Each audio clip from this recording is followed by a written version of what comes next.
impact of the infrastructure plan on the construction industry. My guest is Kenneth Roberts. He is chair of the construction law group with Venable LLP. Hello, Ken. Hi, how you doing? Good. Thanks for being with me today. So the infrastructure bill continues to kind of wend its way through Congress, and such as it is, it looks like something's going to come out of that with a lot of money for construction.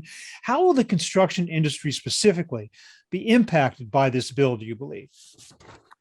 I think significantly. Let me start by saying that the American Society of Civil Engineers believes that our current infrastructure needs about 2.6 trillion to fix America's crumbling infrastructure. Wow. So you got to start by what's the curve we're grading on, right? They would say, American Society of Civil Engineers and others would put our current infrastructure at a C- grade.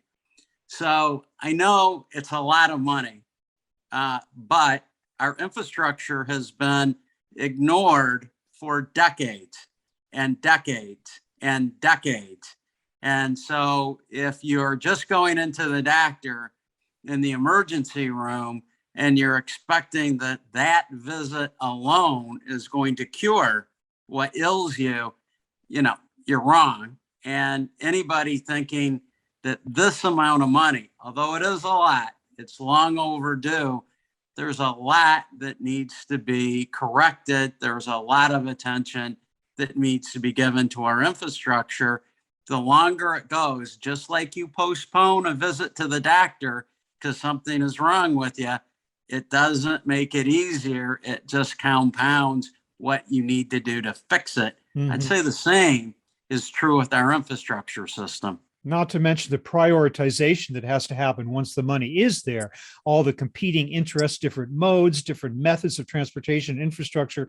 But again, if we're looking to try to assess the impact on the construction industry itself, which of course is a broad term. I realize that incorporates a huge number of entities and this like, but they're going to stand one way or another to benefit quite a bit from this bill, I would assume. Huge. Oh yeah. Listen, it's long overdue.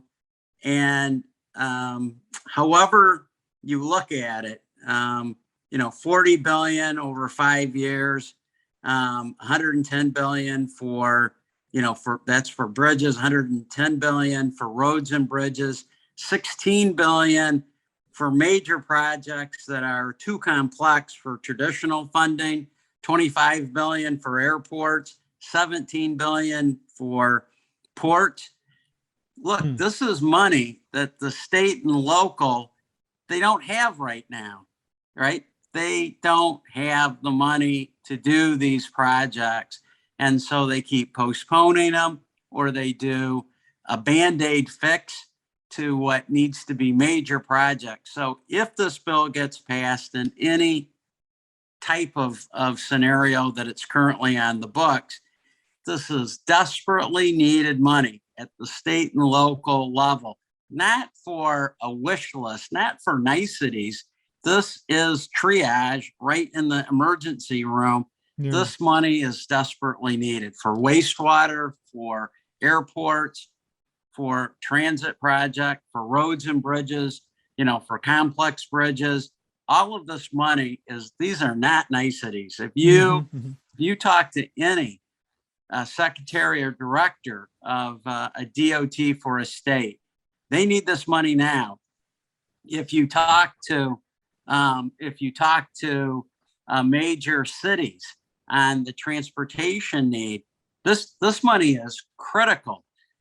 What the pandemic has done to our major cities, the ridership is where they get a lot of their money. Well, the ridership has been down because of the pandemic, but the need to maintain the system is still there. And so if you want to disproportionately impact those in our society that do not have cars, you want to impact the poorer sections of our society, the way they get around our major cities, the way they get to their jobs. Everybody's talking about the shortage of help. These people need transit to get the jobs. Well, now you're talking about public transit, right? Yes, I am. But again, I'm wondering to what, I mean, you just laid out money that's supposedly allocated to each of these various aspects of transportation. Yes. One would think that because it's specifically allocated in that way, that there won't be a gigantic battle over who gets what money, because the numbers are already there. I mean, even within freight transportation, you have railroads battling trucks, battling ports. Then you have public transit that wants a piece of the action. But are you confident that these will each get the necessary attention under this bill that they deserve? It's a great point. I was starting from the perspective that the need is there. The need is significant. It's not a wish list. I think one of the, and again, until we see what Congress passes, who knows, right? Everybody's a talking head until you actually see the legislation. I think one of the things that I like is, to the point you just made, is it looks like it's identifying sectors and that they're trying to get money to those sectors. Now, how does it get distributed for wastewater treatment plants? How do they select which port authorities get that money? You know, how does the 16 billion on these complex projects get distributed?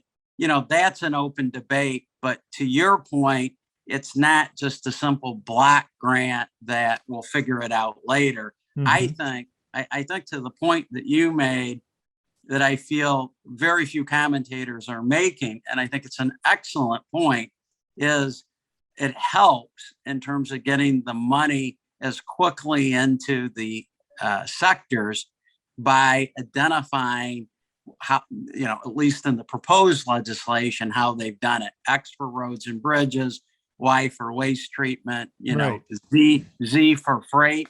I think that's an excellent point that has to date not gotten enough attention. Okay. I think at the state DOT level, they're very proficient if the federal government gives them block money that they're allotted to use. That's the system they use right now. There are some hiccups, you know, just like on any administrative procurement. You know, the idea is the states get that money. How the federal agencies that administer it, what are the thresholds that they're requiring? We could have an hour-long talk. Is that bureaucracy working to the benefit of the taxpayers? But as a general statement, I'm highly confident. I've worked with a number of state DOT directors or secretaries, you know, depending on the state, what they call themselves. They're very proficient, if you give them the money, at calling out their prioritizing their needs and getting the money in. Okay. There's the big if, though. I want to ask you about this quickly. Are you confident that the funding mechanisms are in place?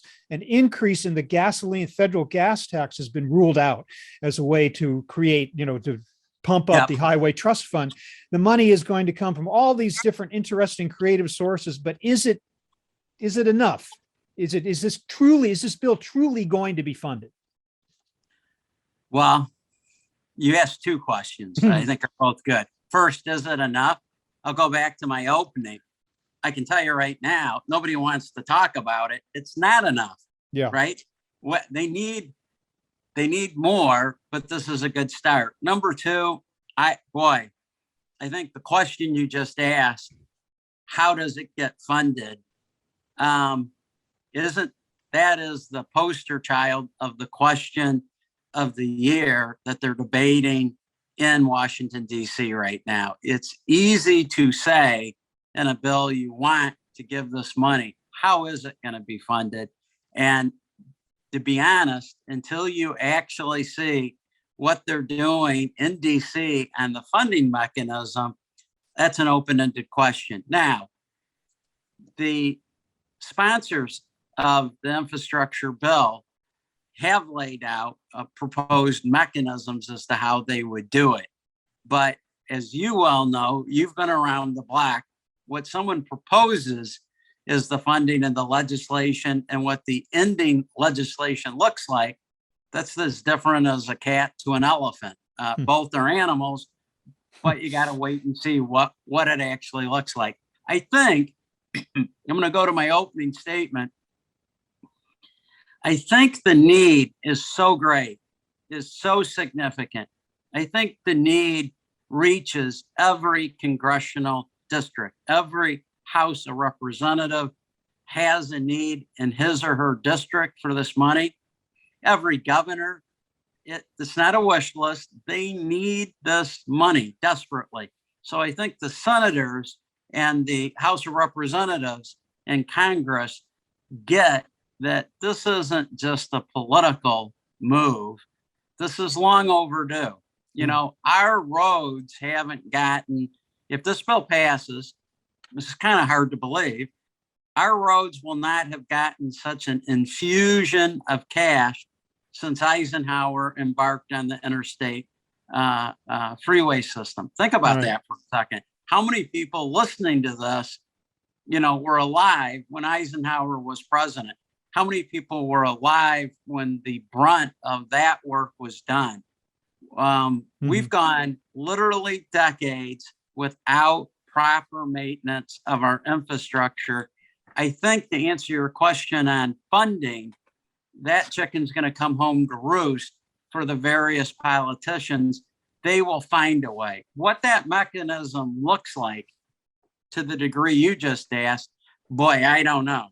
But I think that nobody does. Where there's a demand, there's a way. And there's a huge demand that they figure out a way to get this money at the state and local level. Okay, well, whether we can renew our sense of commitment and our means as well to fulfilling that commitment of the 1950s now, questions still to be settled. I'd like to talk to you more about that going forward, especially some of the legal issues which require a completely new conversation. But in the meantime, Kenneth Roberts of Venable, thank you so much for helping us to understand just where we are on this infrastructure question, just how important it is that this bill pass and this stuff gets funded. Thank you so much for your time today.